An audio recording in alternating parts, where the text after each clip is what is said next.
Şimdi 3 gece önce sabah 4.30 ile 5 arasında 4-5 kişilik bir grup işte dükkana dalanıyorlar. Dükkanın darabasını keskiyle patlatıp camı kırıp içeri giriyorlar. Ve içeride bulunan bütün 3 tezgahım var. 3 tezgahtaki de bütün sigaraları hepsini götürüyorlar. Yani bir 10.000-12.000 arası bir mağduriyetimiz söz konusudur. Daha önceden oluyordu kaç sene önce bir ara verildi. Ama son 3 aydır yani tekrar sanki tekrardan sanki start verildi. Hırsızlar artık esnafın dükkanlarına, evlere, ondan sonra ceplere girmeye başladılar. En baştaki tedbir emniyet tarafından alması gereken tedbirlerdir. Mesela gece vakitleri daha fazla devriye gezilse caydırıcıdır. Kameraların olması caydırıcıdır. O noktada sıkıntı var.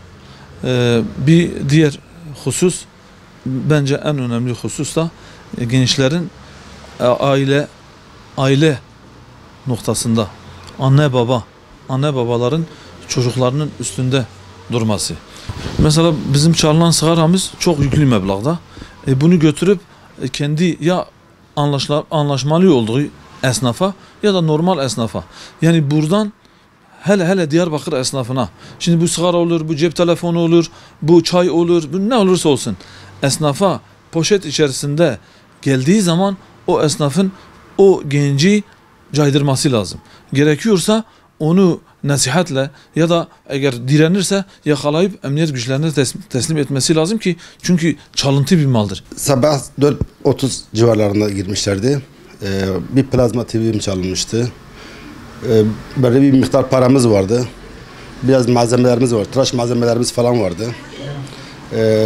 Kuaföre ait olan malzemeleri alıp götürmüşlerdi. Biz bu olayı emniyet birimlerine intikal ettirdik. Emniyet birimleri gelip olay yerinde incelemeleri falan yaptılar. Ondan dolayı şu anda mağduruz. Esnaf olarak bu muzdaribiz bu konularda. Öncelikle anne babalara bu iş düşüyor. Özellikle anne babalara. Çünkü çocuklarına bu konularda sahip çıkmaları gerekiyor. Anne babalar özellikle çocuklarına çok dikkat etsinler. Bu malzemeleri bunların mutlaka alıcıları var. Mutlaka alıcıları var. Bunları bir şekilde berber olan meslektaşlarımıza özellikle dikkatini çekmek istiyorum. Bu malzemeye gidip berber olsun, herhangi bir bakkal olsun, herhangi bir cep telefonları olsun, böyle bir esnaflara eritebiliyorlar. Bu esnaflarına dikkat etmelerini istiyorum özellikle.